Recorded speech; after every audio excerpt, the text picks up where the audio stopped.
Hi, I'm John Taylor Gatto, and this is What You've Been Missing.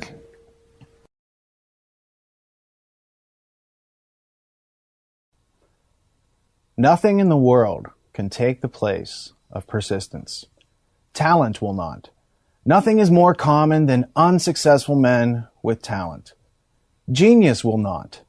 Unrewarded genius is almost a proverb. Education will not. The world is full of educated derelicts. Persistence and determination alone are omnipotent. The slogan, "Press on," has solved and always will solve the problems of the human race. Calvin Coolidge, 1933. Greetings and welcome. I'm your host and navigator, Richard Grove, and this is a very special interview episode of What You've Been Missing, featuring the gentle tone, scholarly insights, and wealth of wisdom that combines in the form of John Taylor Gatto, the legendary educator, author, and icon of liberty who offers a lifetime of perspectives on the origins, intentions, and destiny of the compulsory public school system.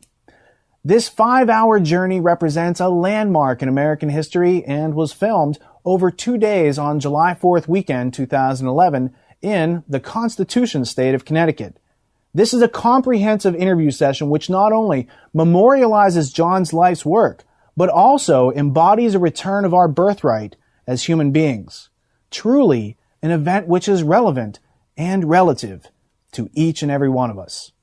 This message applies to children and adults, parents and grandparents, students and teachers, administrators and politicians, blue collar, white collar, no collar. Everyone who uses words and symbols to meet their needs, everyone who depends on accurate information to thrive and survive in this world. The purpose of this interview with John is to provide each and every individual with the essential facts which pertain to our survival here on Earth, both as individuals and as a species, and yet have been censored from our public schooling. The envisioned outcome would be for each and every human being to possess the knowledge and understanding which allows them to exercise intellectual self-defense and self-liberty, thereby succeeding in pursuing and attaining happiness. It's designed to be shared and studied by individuals and groups to provide the evidence, organize the ideas, and facilitate the constructive conversations and actions necessary to address the root causes of our ever-growing incoherence as human beings. Since this interview contains over 200 footnotes and references and discusses the contents of more than 30 classic books essential to understanding life here on Earth, I would humbly recommend that your first viewing be invested into just soaking in this information and consider it for yourself. And after thinking about it, to then view it again with the intent of looking up the references to embolden your understanding and clarify the focus of your new, expanded perspectives. This interview session could be screened over 5 hours, 5 months, or 5 years, as it could take that long to consume the primary and secondary source materials referred to herein. Most importantly, what you get out of the ultimate history lesson will be in direct proportion to the amount of attention and focus that you can invest into it. As each hour of the interview progresses into another, you are literally crossing thresholds of discovery. And by hour 5, the layers of these discoveries yield a truly inspiring realization. That being said, the conversation which forms the entirety of this interview is almost entirely composed of facts and references pointing toward a preponderance of evidence, which is, for the most part, unknown to the general public. And it has everything to do with the myriad of crises which face humanity, starting with our own incoherence and inability to problem solve our way forward. We're not asking you to agree with us nor to believe what we're saying. We're simply trying to provoke you into looking into these matters for yourself by providing you with an accurate map which leads to your own factual and substantial understanding of reality. For as Aristotle once wrote, it is the mark of an educated mind to be able to entertain a thought without accepting it.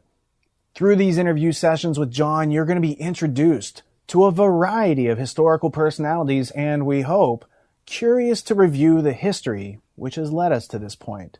And to that end, this is not about disproving or debunking what we've been taught so much as it is a journey of discovery to discern reality and to discover our birthright as human beings, so that we might go forward in order to meet the challenges we all face here on this planet together. This is truly something that corporate establishment media, public schools, and universities cannot afford to teach us. So without further ado, let us begin, as they say, at the beginning. On December 15th, 1935, John Taylor Gatto was born in western Pennsylvania in the coal mining and steel milling town of Monongahela, about 35 miles southeast of Pittsburgh. During his early school years, he spent a year at an elite Jesuit boarding school near Latrobe, Pennsylvania, where, as you'll soon hear, he learned to think dialectically and was beaten sufficiently by the nuns to create his outspoken temperament, which has endured lifelong. John did undergraduate work at Cornell University, the University of Pittsburgh, and Columbia University, and then served in the United States Army Medical Corps at Fort Knox, Kentucky, and Fort Sam Houston, Texas. Following Army service, John did graduate work at the City University of New York, Hunter College, Yeshiva University, the University of California, Cornell, and Reed College, which is a private independent liberal arts college located in Oregon. Like many famous American iconoclasts, John first honed his skills in a variety of professions before finding his talent for teaching, which proves to be his real gift to this world. After almost 30 years of teaching in New York City's inner city schools, he was named New York City Teacher of the Year in 1989, 1990, and 1991, and that same year was also named New York State Teacher of the Year. Later in 1991, he wrote a letter announcing his retirement from teaching titled, "I Quit, I Think," to the op-ed pages of the Wall Street Journal, stating that he no longer wished to, quote, hurt kids to make a living, end quote. Soon thereafter, he was the subject of a show at Carnegie Hall titled An Evening with John Taylor Gatto, which then launched a career of public speaking in the area of public school reform. He then began a worldwide public speaking and writing career and has received several awards from libertarian organizations, including the Alexis de Tocqueville Award for Excellence in the Advancement of Educational Freedom in 1997. John has been invited to speak all around the world to share his research and has spoken to audiences in Australia, Spain, France, England, Mexico, China, and Canada, as well as every one of the 50 American states. Since his public resignation in 1991, he has traveled over 3 million air miles, spoken at Harvard University, NASA Space Center, the White House, Smith College, Cato Institute, and many other places. He's also been a keynote speaker at over 30 state homeschool conventions, and he supports something called unschooling and open source education for personal learning. In his book, Weapons of Mass Instruction, here's how John defines open source education. Open source learning accepts that everything under the sun might be a possible starting point on the road to self-mastery and a good life. In open source, learning sequences are personally designed or personally signed off on, and everyone you encounter in life is a potential teacher. In open source, teaching is a function, not a profession. Everyone learns and everyone can teach themselves how to learn anything, as well as learning how to teach others. In open source, students are the active initiators. You learn that you either write your own script in life, or by default, without your input, you become an unwitting actor in someone else's script. The main thesis of John's body of work can best be illustrated, in my opinion, by asking the question, what do public schools actually teach children? And answering it with the main themes contained in John's first book, printed in 1992, titled Dumbing Us Down. He makes the following observations about how public schools are designed in form and function. Public schooling teaches confusion by breaking coherence. It presents an ensemble of information that the child needs to memorize in order to stay in school. Public schooling teaches them to accept their class affiliation. Public schooling makes them indifferent and suppresses natural curiosity. Public schooling makes them emotionally dependent on approval from authority. Public schooling also makes them intellectually dependent on experts and authorities to think on their behalf. Public schooling teaches them a kind of self-confidence that requires constant confirmation by experts and authorities, also known as provisional self-esteem. Public schooling makes it clear to them that they cannot hide, that they are always supervised, under surveillance, especially in today's society where everything online is tracked. Information is sold in a variety of ways to a variety of predators. Bibliography. John's poetic prose and diligent documentation can be studied in his prodigious preponderance of publications, including Dumbing Us Down, The Hidden Curriculum of Compulsory Schooling, 1992, The Exhausted School, 1993, A Different Kind of Teacher, Solving the Crisis of American Schooling, 2000, The Underground History of American Education, 2001. And in my opinion, this is an essential book to read as it stimulates your internal dialogue and draws questions as to why are children being methodically undermined, while simultaneously providing you with the answers and comprehensive references. John also published an article called Against School, published by Harper's Magazine in 2003, and last but not least, Weapons of Mass Instruction, A School Teacher's Journey Through the Dark World of Compulsory Schooling, 2008. John's website is JohnTaylorGatto.com, and you can help him fund his current projects, sample the underground history of American education, and browse his bookstore. We've also created a special website to support your further study of this project, theultimatehistorylesson.com, which acts as a single point of access to all the media, references, notes, and source materials and bonus features associated with this interview set. Realizing that releasing this information is not enough, we've invested a great deal of effort into organizing and providing you with a research library and all the tools, methods, and resources that you'll need to learn your way forward following this interview. Possibly one of the most useful tools is our use of the personal brain software to enter, organize, and connect all of this information into a comprehensive big picture, literally helping you to connect all of the dots of useful information and formulate a useful understanding.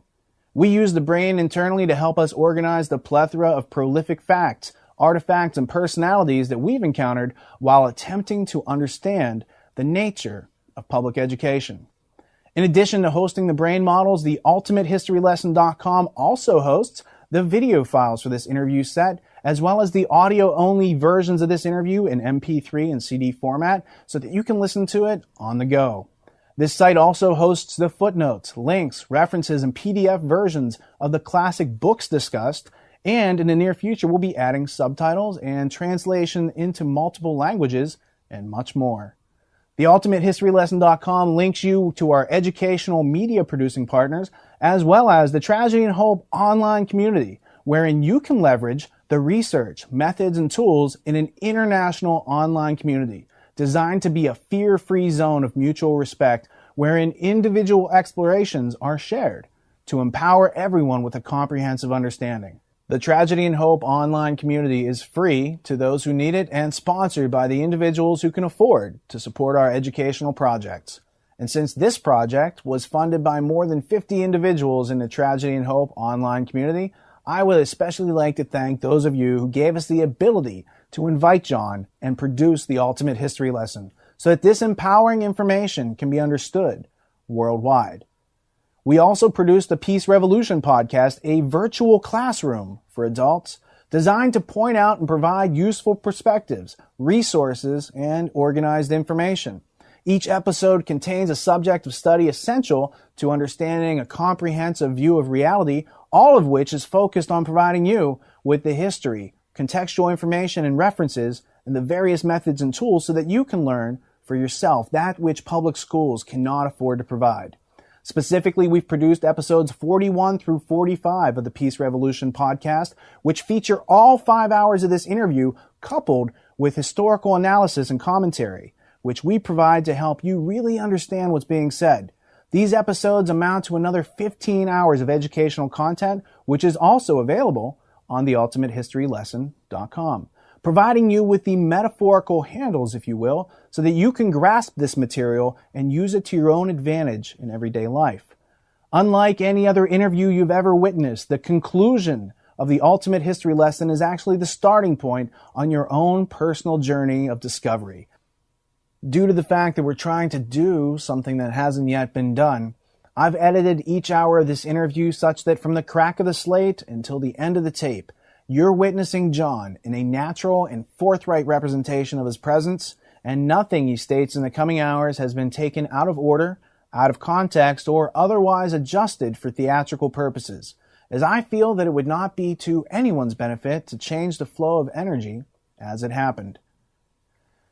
These interview sessions are designed to resurrect your curiosity, stimulate your use of reason, inspire you to look around, provoke you into asking questions, sparking your creativity and your inventiveness, igniting the solution-making process in each and every one of us. Its function is to provide you with a ramp to learning, discussion, respectful debate, and compassionate forms of communication, as well as constructive action. Here's hour one of our interview with John Taylor Gatto. It's time to begin the Ultimate History Lesson. Thank you for tuning in and not dropping out.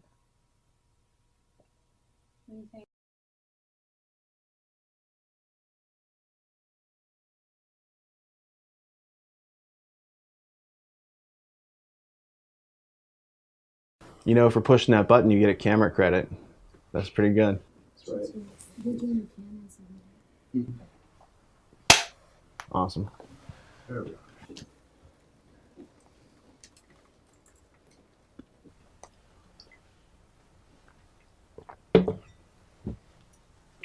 I don't even know that we'll need the slides necessarily. I mean, we can start by talking about that. Father, Son, Holy Ghost. Grammar, logic, and rhetoric. So grammar is the Son, logic is the Father, the Holy Ghost is rhetoric, and God is the consciousness. And so the Christian trivium came from the Greek trivium, but they used a metaphor to encode it. Now my question to you is a metaphor a lie, or is a metaphor something else? I think we better start a little less abstract. One of the things, a fatigued old brain. I arrive at abstraction by arguing with myself through writing. So everything I write goes through about 20 drafts. And since I handwrite it, it's quite painful to read and throw it out. But I don't really know what I say, what I'm going to say, or what I believe until I actually argue with what I think I believe. So, what do you think you believe about schooling? I think I believe that the metaphor schooling clearly tells you what it's expected to deliver. We only use the expression one other way commonly, and that's with the school of fish. And they are wonderful to watch. When one fin moves, all of them move. Thousands of fins move. And they're instantly receptive to what the group wishes. I don't know who gives the original signal, but education's diametrically opposite to that. I think it starts with the assumption that we get from a fingerprint or from DNA that no two people are alike, and that the ultimate realization of yourself is to find that uniqueness where your apparent physical resemblance to everybody else sort of dissolves as an illusion, and you stand absolutely alone, or you can select when you want to be part of the larger group. It seems clear to me that the business of schooling has done what Orwell clearly saw you do, or what Walter Lippmann said you do back in the 1920s.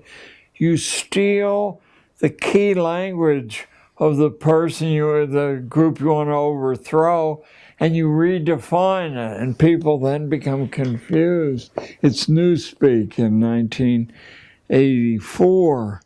So the schooling transformation occurs when they see that the language of education is highly regarded, highly respected, and even in people who don't participate, there's an urge in that direction. So you simply take the concepts and you claim that that's why people are being ritualized. So there. So you described that individual beings, when in groups, kind of subvert their own individual thinking power. And the law of identity, none of us can change who we are. We have to be ourselves, and that is constant throughout life.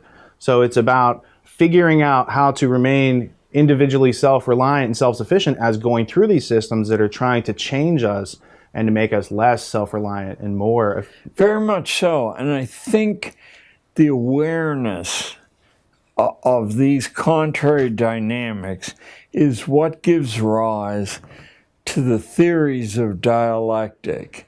I mean, Aristotle all the way through history, the variety of them, but they participate in the same way, is essentially asking you for your own self-defense, not to assume that what anyone says, especially as they climb the authority ladder, is the truth.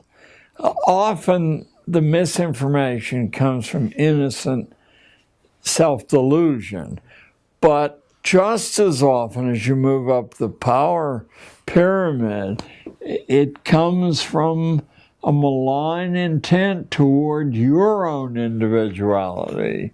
So it's like a betrayal of truth that occurs, or a betrayal of belief in some authority structure that you want to believe in is true, and then little by little you realize that it's not necessarily how it might have been presented to you. Right, even in your own individual inner life and consciousness. Before the cameras rolled, I said, the way I learn what I'm thinking is to write something down that I think I believe, and then I argue with it, and it never survives. How about that? Now, what scares me is that when I go back to it year after year, most of it doesn't survive. I mean, it takes years before I get to a core and I say, I'm not personally capable of moving beyond this thing, so that we're so well conditioned from infancy not to see the truth or relate the truth, but to shave it, that the first step in reaching for an education, I think, is to mistrust what you most are certain of, to mistrust that. Now, it may survive, but it needs tested not once until you're exhausted from testing it. Is the school system designed to get kids to grow into a thriving, self-responsible, self-reliant adult? Or is it to whittle away curiosity and to kind of stop them from thinking for themselves? It's certainly not the former in any way, for the simple reason that throughout history, management doesn't know how to manage independent units, even partially independent units. Why shouldn't we ask, and any school people watching your film should begin immediately to ask politely, why are we doing this? It's a question you never hear because it's heresy. I mean, the beleaguered classroom teacher doesn't know why he or she's doing that. They're told to do it. Maybe they can give it 5% personal spin. That's why they're doing it. Does it make sense for this particular life that's asking you the question? you don't know, and if you started to care, the logic of schooling would dissolve. No one is able. You can answer the question for yourself.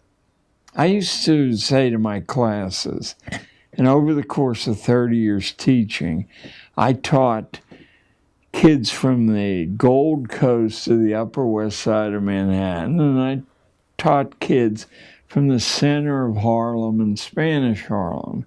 And I would say to all of them, you have a right at any time, you gotta be polite though, because I'm just human, to say, why are we doing this?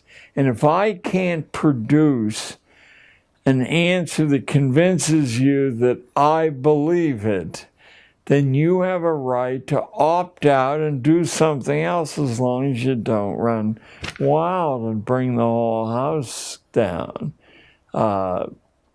It helped me grow year after year. Not that they ask very often, because they're conditioned not to do that, but enough did ask that I was put on my own mettle to say, why am I doing this? And it was a continual expansion of my own insight until politically I couldn't do it any longer. The school, oddly enough, made me so internally famous that it drew extra attention, and my system couldn't survive under the scrutiny, because they would see the disparity between what I was doing and what the protocols were.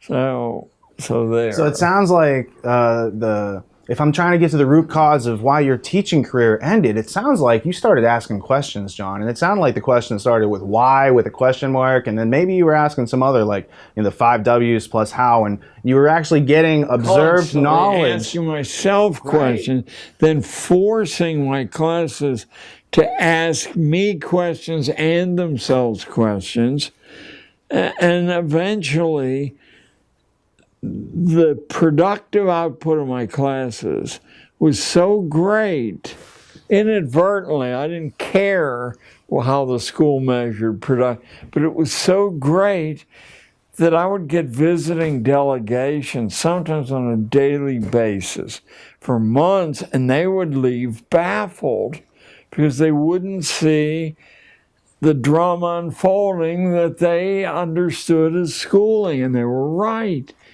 It was less and less schooling, and eventually the pressure became impossible, since I set out at the beginning of the year with an inner intention, if I had 120 kids, to have 120 individually written curricula. I never succeeded totally, but I got close enough that when the principal would drop by and only find 9 people in class and say, where are the rest, that I ran out of strategies to explain where the rest were. So yeah, I couldn't operate. I couldn't function any longer because my physical strength wasn't up to it. So how did part of the strength of your actual teaching come from releasing children from the classroom and letting them go out in the world and actually gain some useful huge experience? Amounts of it came from releasing anyone who had an independent course to follow, becoming that boy or girl's assistant, always with the mother's permission, because they couldn't deal with that kind of additional political pressure. So what they would learn and bring back would be like food for me. I would be like I was 120 people simultaneously. Oh, I learned much more than I learned at the 2 Ivy League colleges I attended. I used to say to my wife, and it sounds fanciful, as though, oh, he must love children, which is not true. I love people. and people can be 5 years old, but people who suck their thumb and rattle and extend childhood, school's intention is to artificially extend childhood, and there really is no practical terminus for that. If they can extend it through graduate school and postgraduate. What is the actual reason that their childhoods are being extended? How's it serve the society? I think what we never discuss, or that the extreme left has preempted to discuss, so they marginalize themselves, is the intimate interrelationship between the economy and the way we train the young. To the extent that we once had a wildly variegated economy. I'm quoting Abraham Lincoln in 1859, famous speech of the Wisconsin Agricultural Association. Lincoln said, I call this mudsill theory because he used that term. Lincoln said the British are financing the whole Western movement, and they're attempting to reinstall their class system. And so they send their young sons over to make sure that not a whole lot of attention is paid to ordinary people or people who live in simple homes that have mud sills. He said they're not, according to the British thinking, they're not worth training or worrying about because there's no way they can possibly improve. Lincoln said, look around you. 3/4 of our population has an independent livelihood, and the quarter who doesn't works to put a little stake together to set up on their own and write their own script in life.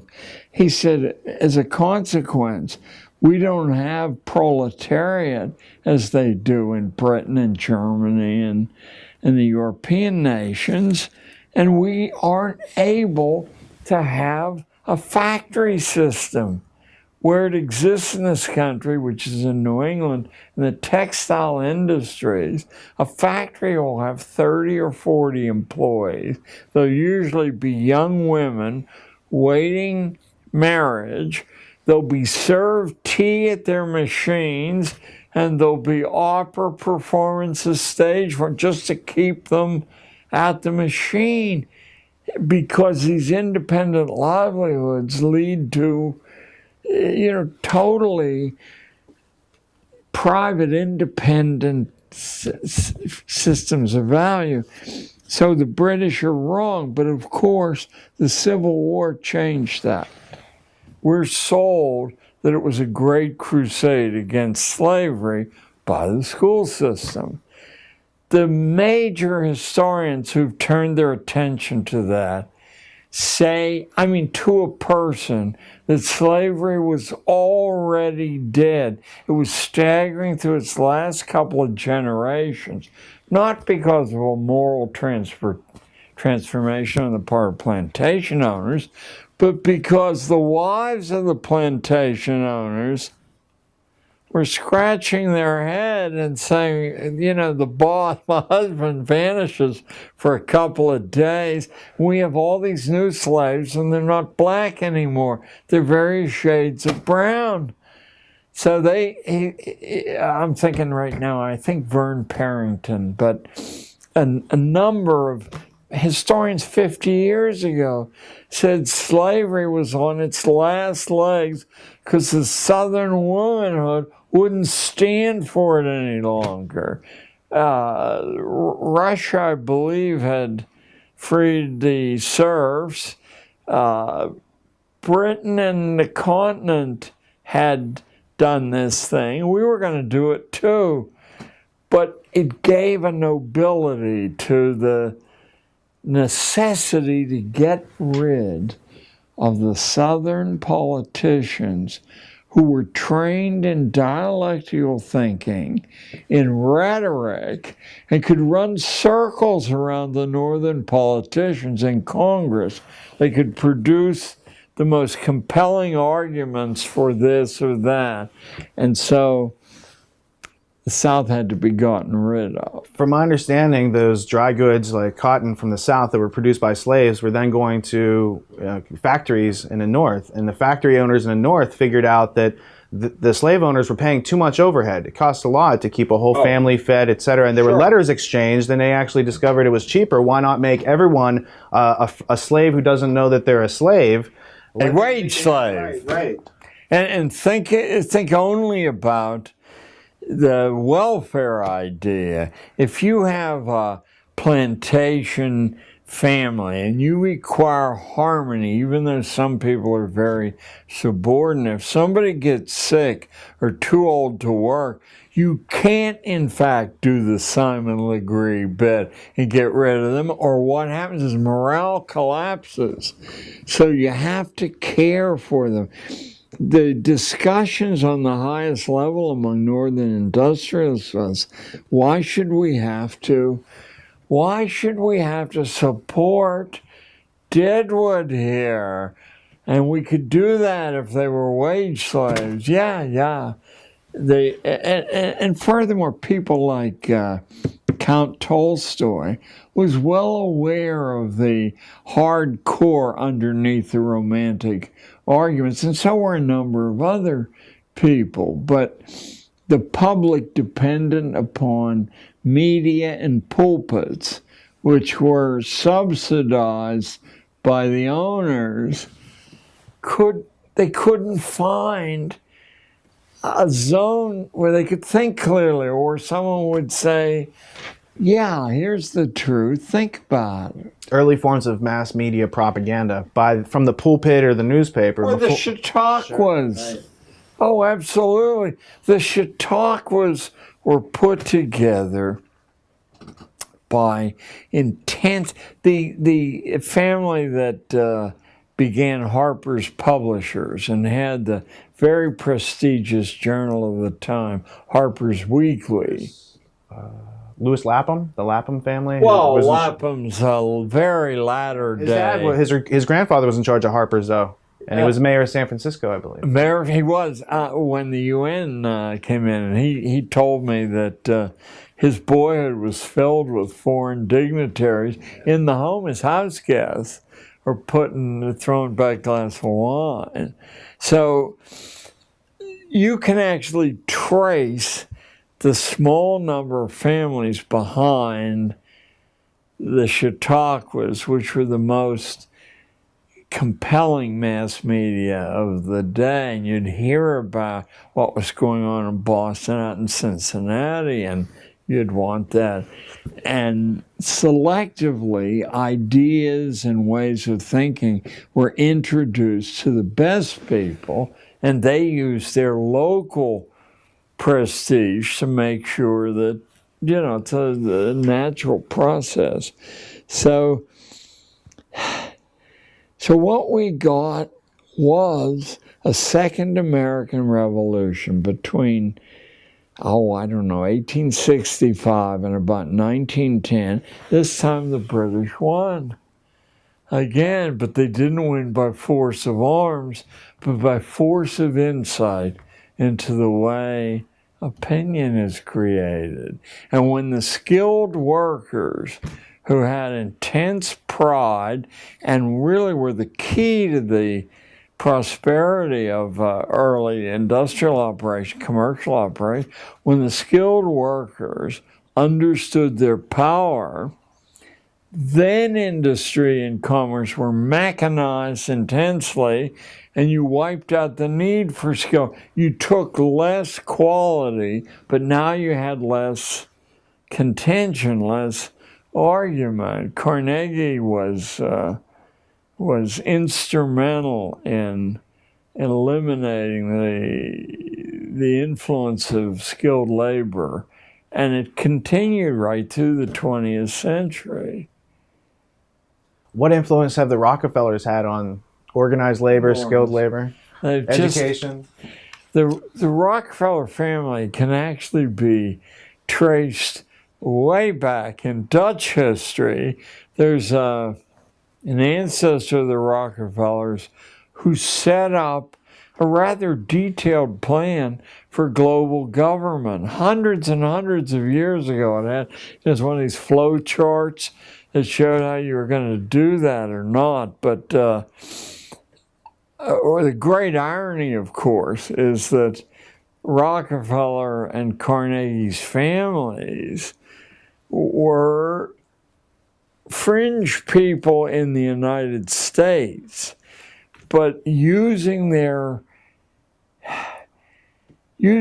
brilliant insight into leverage and how it works, both were able to take nothing and pyramid it into quite a bit. Rockefeller actually, his father, I believe, but it may have been his grandfather, fled a rape charge, sort of like Strauss-Kahn's up in Bainbridge, New York. He had been charged with rape of a maid and fled. They threw Rockefeller threw their weight behind, this is emblematic of how they were, behind Horatio Alger, who also had been charged with rape up here in Connecticut, and the Newsboys Lodging House. And if you read a wonderful book that exists, a limited edition, but it's kept continuously in print, called The Rise of the Dangerous Classes in New York City by the creator of American Adoption. When I started to research school, I kept running into the same people who put the adoption institution together and the school institute, one much more important than the other, but still the same names float in and out of one another. Charles Loring Brace, who I believe his father was the publisher of the Hartford Courant. I'm almost sure in his early diaries say, I must find a way to become nationally famous. I mean, in Yale he wrote that he didn't have any idea how he was going to do that. But finally it occurred to him that with these masses of immigrants being brought in to break the Irish labor monopoly in the mines and the mills, that the easiest way to lower the unit cost of labor was to bring the husband and the wife into the labor force. You double the size of the labor force, you cut the unit value of the labor in half. But you couldn't do that as long as they were worried about their kids. So now you have the impetus to enlarge the social work industry, to corrupt the legislatures, to give it the power to break families apart. And what do you do with the kids? Well, the expression put up for adoption tells you you don't want them anywhere in the neighborhood. You want them far away. So you put them in boxcars. This great secret, monstrous event in American history that goes on for 40, 50 years. Boxcars full of the children of the labor sent west. They started upstate New York, but that was too close. So they kept going farther and farther west. And then they'd stop at a whistle stop, and a platform would be brought out. The boxcar would open. The children would be put up for adoption. They had a preference for who they wanted to adopt. They wanted Lutherans to adopt because they had the Episcopal idea of hierarchy, but they were just dumb farmers. They couldn't think clearly. Here was free labor, hey, and that will end the future career of these immigrants. What stopped putting children up for adoption was the police chiefs of the West. I think the year was 1888, but give me a few years either way. They wrote a stinging attack on this practice, not on moral grounds, but they said crime is everywhere in the West. And if you go to the psychological abstracts, you'll find that an enormous number of adopted children, for example, 6 of the 10 leading mass murderers in American history, but all forms of crime, because when you break the bond with the natural, you can't put substitutes in place. Again, not morally. There's a recent physiological theory called mirror neurons, that you learn to use your own biological equipment by watching people who have the same or nearly identical biological. When you remove that, even if the family that you're transferred to has money and savoir-faire and civil, they're more civil, doesn't matter. You're actually imitating things that your physiology can accommodate. As a consequence, you get incrementally more and more crazed inside and angry. One of the things, of course, school does is it prevents these kind of connections between different areas from occurring. That's what the short answer test is about. And Oxford and Cambridge got rid of it 100 years ago. 100 years ago, because they said people who do well on short answer tests, they memorize bits of information, but they don't connect the bits of information. And when they seem to be able to connect the bits of information, it's because they've memorized someone else's connections. The better the school, the more sets of connections you memorize. But you can't do that for yourself. You know, it's like these machines where you guys are all too young to remember. They used to sell machines that would relieve the stress of lifting weights. You'd put the weight in your hand, but the machine would lift your arm in the way. Only trouble was your muscle knew the difference, but the people buying the machinery didn't. Well, it looks exactly the same. Anyway, I put me back on course here. Is there any connection between frustration and aggression? And what effect does schooling have on that? Well, you answer your own question by asking it. I mean, the connection's intimate. School removes your volition in all important ways. Even who you speak to. Are not the arts of association as valuable or more valuable than anything else you learn when you're young? I read how executive hiring is done, and it almost never has to do with your training in whatever you're being hired for. Is this the kind, I'm thinking of Apple now, I believe. Is this the person we would like to have around 3 years from now? And bend an elbow with, or play golf with, or just talk with.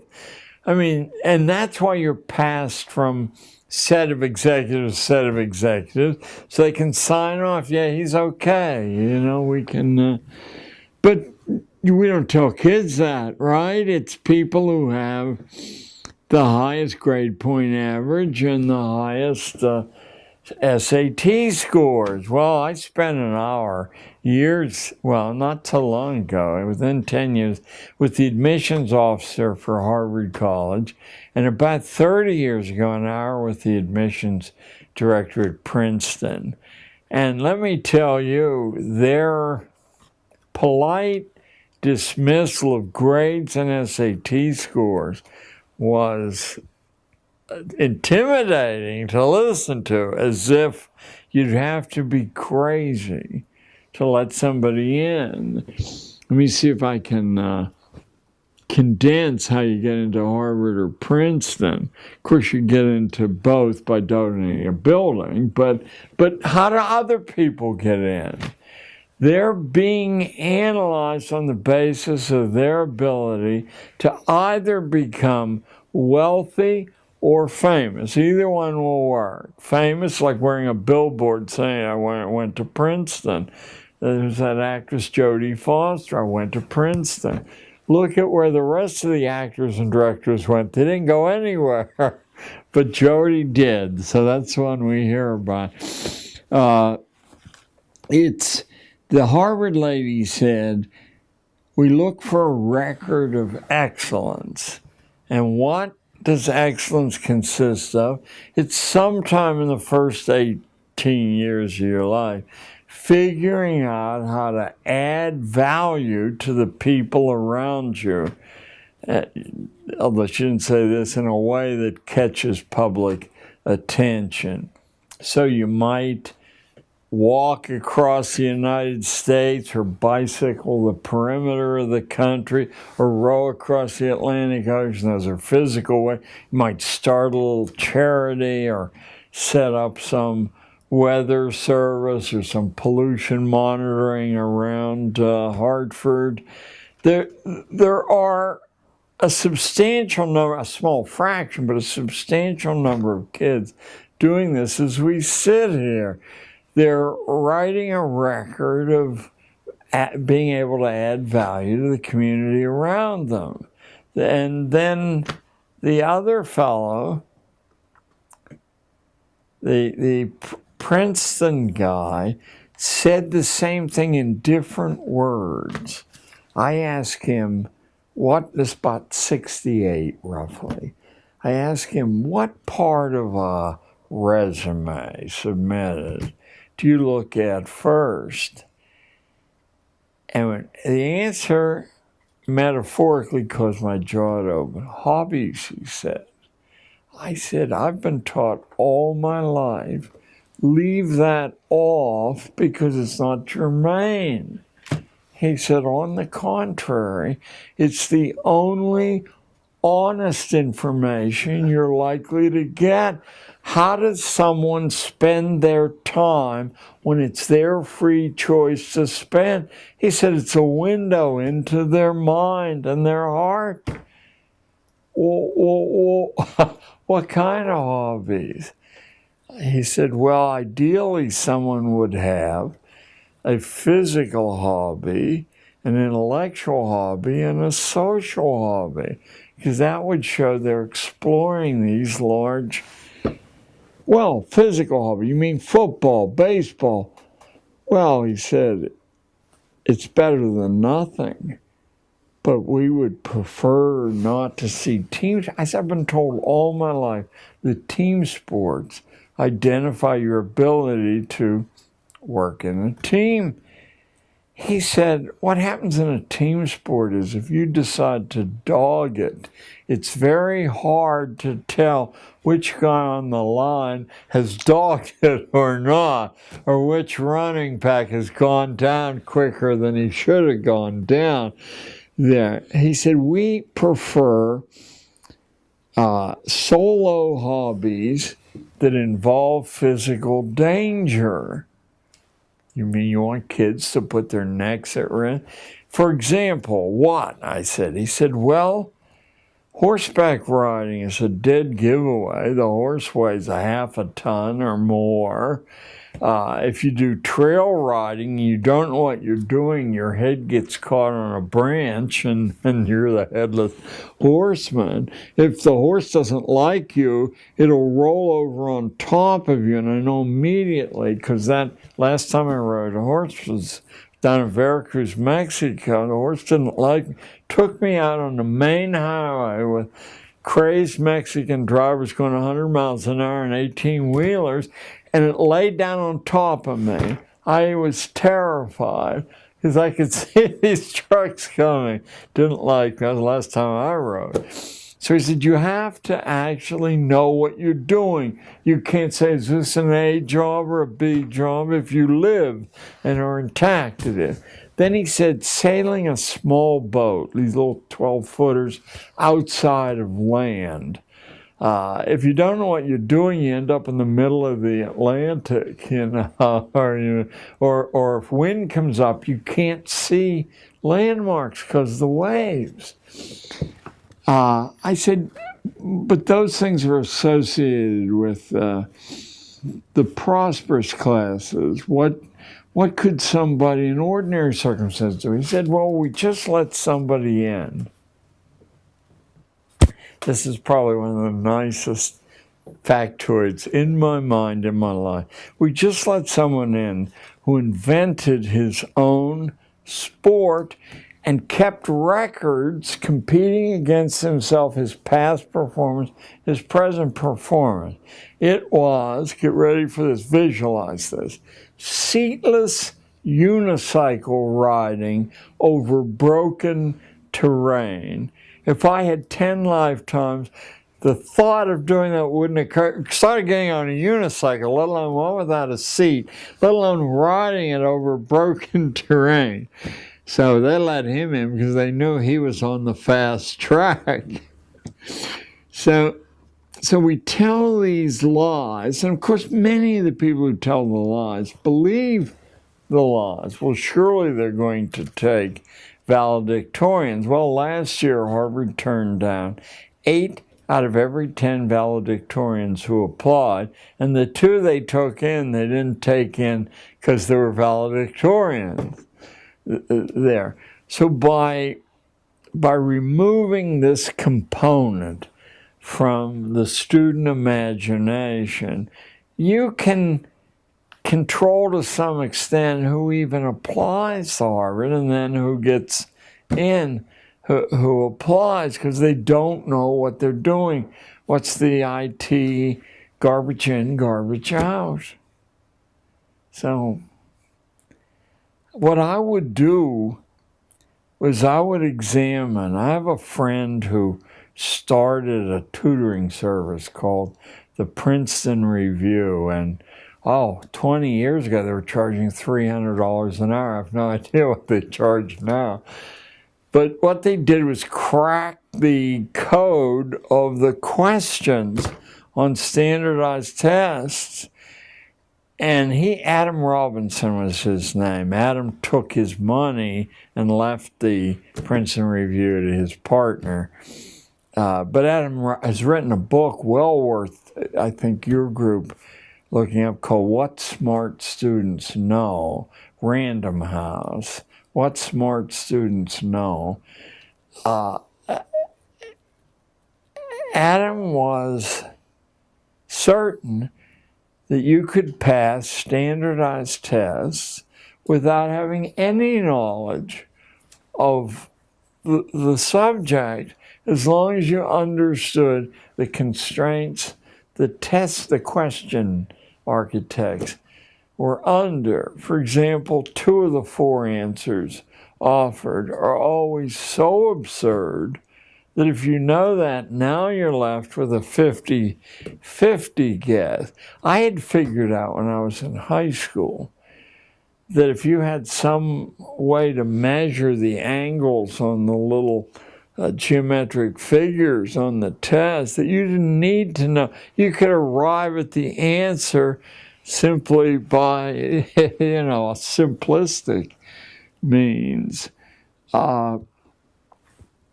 The evidence that all of us know standardized tests don't measure what they claim to measure is that nobody you encounter on the upper reaches of society would dream of hiring somebody on the basis of those tests or in grade point averages. You'd be playing Russian roulette because they measure nothing. The grades largely measure that you memorize what you're told to memorize. I mean, there are a few other things, but that's the heart of it. So now you know you have somebody obedient, and probably for a clerk, that is a good measure.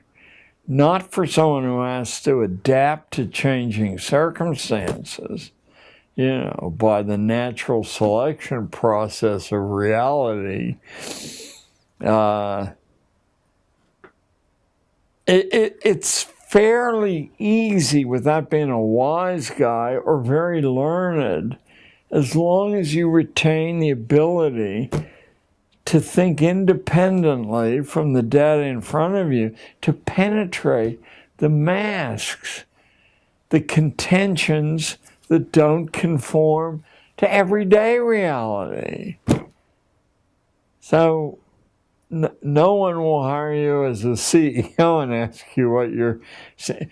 But if you examine the data that's available about big-time politicians, now we have, and I don't think it surprised anybody, that George Bush, the most recent one, was a C average in high school, prep school, and a C average at Yale. What does surprise people is that the candidate he ran against was a C average in prep school and a C average at Yale and a lower C average than George Bush's, the Kerry of Massachusetts. The fact that the best evidence that the nation has been schooled to the point of extinction is that they were fraternity brothers at Yale in a fraternity. I'll skip its interesting reputation. It only has 15 members. And they were fraternity brothers at Yale. There's 308 million of us. I mean, mathematically, I wouldn't know how to set the odds, but they would be stupendous. No one mentioned it, or if they did, it was to quickly get over that. That should have been headlines with the New York Times and the Washington Post. Fraternity brothers at Yale run for president. You wouldn't need to mention that it was the Skull and Bones fraternity. So when the skew from sanity is of that magnitude, you should not expect much to come from the watchdogs of our liberty and our best interests. How could that happen unless, but there's a Jewish expression, chutzpah, unless this feeling of contempt for ordinary people was very dramatic. I'm sure someone in the council who allowed that to happen said, maybe someone will notice. To dismiss that shows you how powerless. To believe, for example, another example, that the recent banking crisis, the real estate bubble, it is an oddity in American banking. There have been 5 such since 1961, savings and loan, technology bubble. There have been 5 of those, and the central figure in all 5 is the Citibank of New York. Now, sometimes it's called First National, that's back in 61. Then it becomes Citibank, then it merges with another huge and it becomes Citigroup. But the mentality loose on that level shows utter contempt for the safeguards built into, the founding documents or built into tradition as ordinary people, and that includes upper middle class ordinary people, expect it to be. It doesn't exist. Now, what we've run into is a people infinitely more sophisticated than us, with a 5,000-year civilization, who are even more amoral than we are, and look at starving 3 million people to death as they did 20 years ago. Is there any shortage of people? I mean, they're already running circles. I've spoken in China half a dozen times for various groups, and the Chinese government is a little bit worried, not a lot, that their system of schooling, very like ours, except more disciplined, it seems to constrain the inventive imagination. The reason they're not worried is they don't recognize copyright law or patent law, so they have access to anything there. But they will not accept, they keep asking me back, they will not accept that the system they're applying to the young mind is guaranteed to foreclose the imagination that produces invention. So, I'm happy to take their money and get a chance to see Xi'an and Shanghai and Beijing, but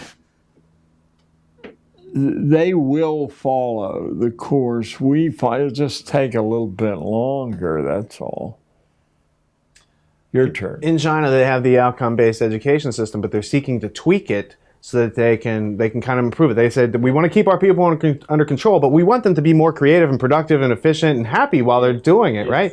Now, the question is, if America has become more incoherent, wouldn't that be a function of the Prussian education system, outcome-based education, being used to control the workers and make more profits, and now it's just run its course?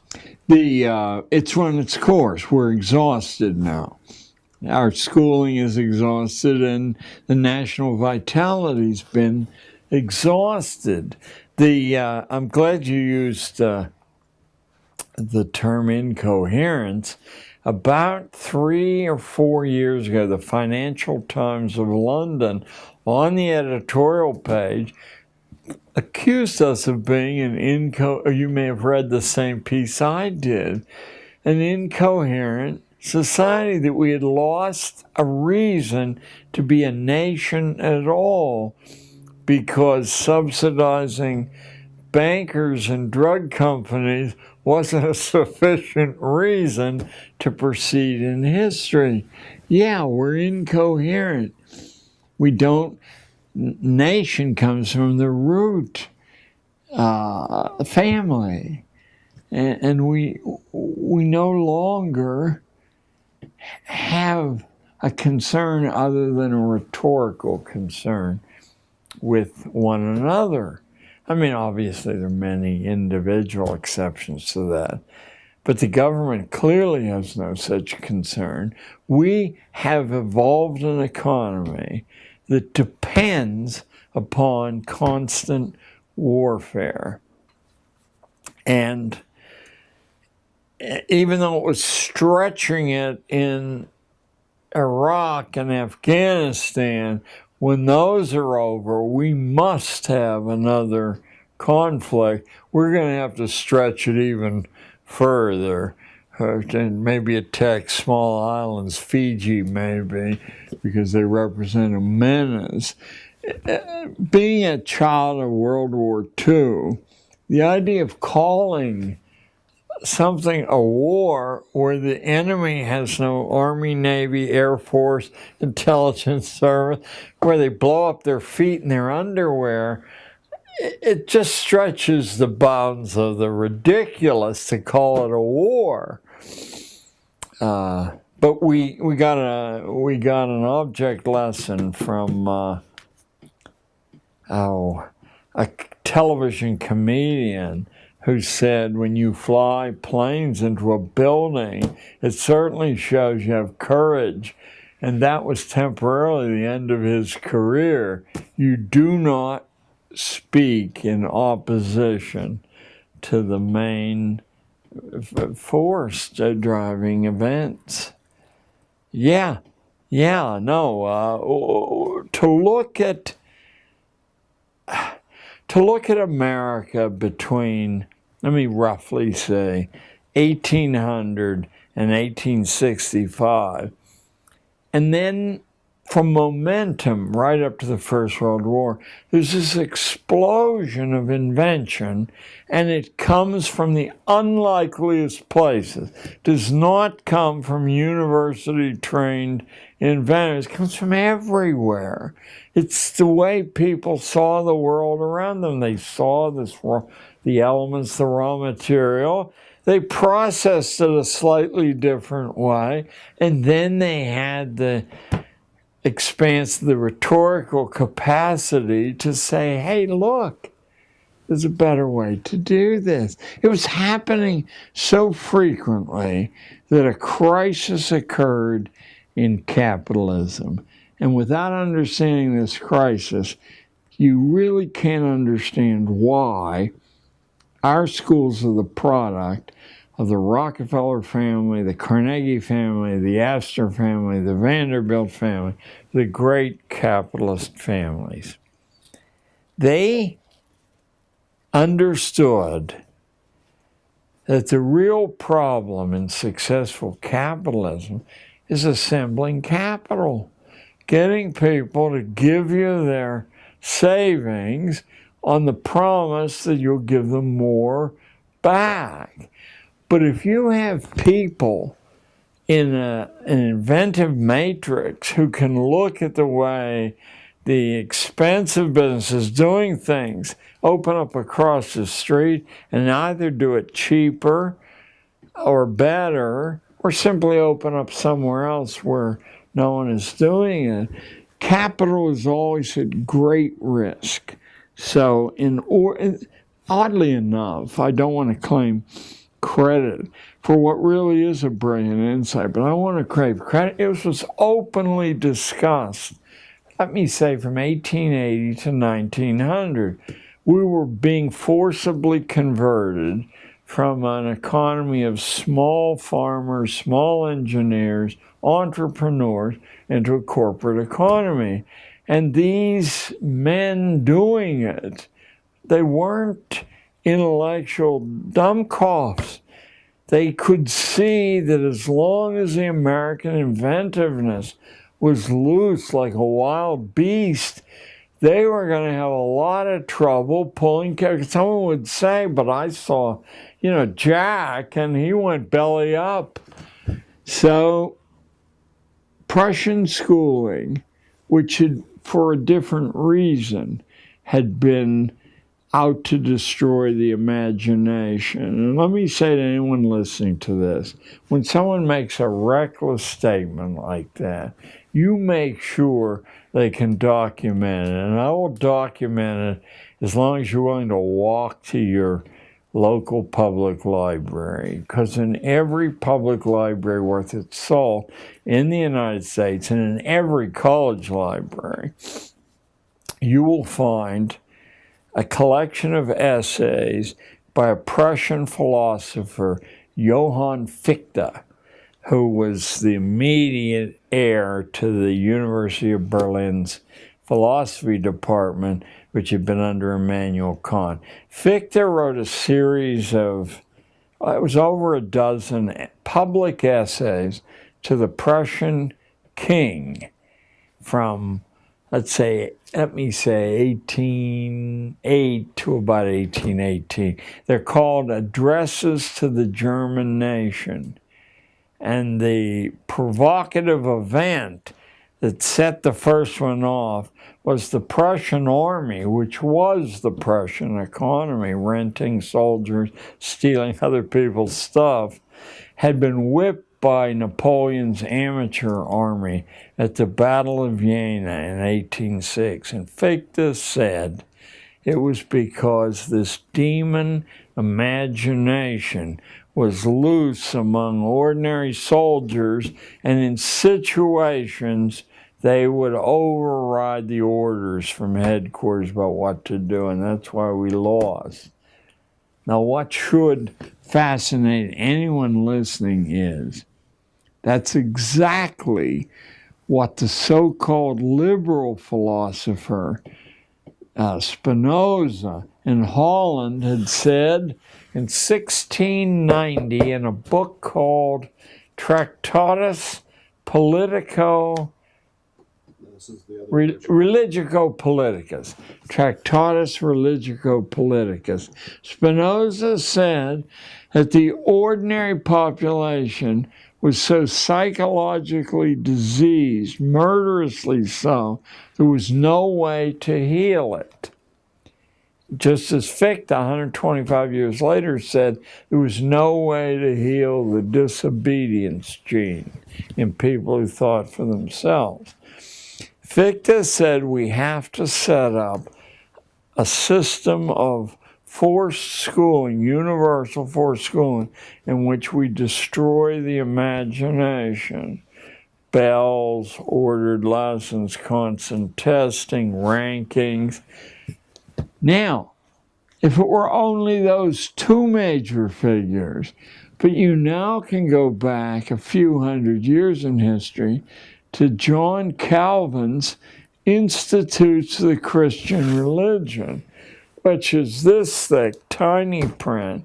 But if you ever go mad and actually force yourself to read it, rather than to read what an encyclopedia tells you it says, you'll find that Calvin says that the saved are saved before they're born. The damned, who are 19 to 1, are damned before they're born, and no amount of good work or behavior can save the damned, and no amount of evil behavior can damn the saved. The expression that used to be pretty common, but has vanished, I think on purpose, is justified sinners. The saved are justified sinners who can do anything. They can carpet bomb civilian populations, whether they're Nazis or Americans. You know, you've done no harm according to Calvin. Calvin said the only way the elect, he called the saved, the elect will ever be safe because they're outnumbered so heavily, is to set up a system of universal compulsion schooling with the intention of destroying the imagination and filling the head with garbage. Spinoza said the same thing. Fichte said the same thing. So I think we just ran out of tape. Is that what happened? Is that one still running? Yes, but it has no micro. Yeah. All right. So we're going to take a 10-minute break. Oh, good. We're going to change the tapes. We're going to turn all these lights out. We're going to turn the AC back on and cool you off. If you want to get up and move around, use the bathroom.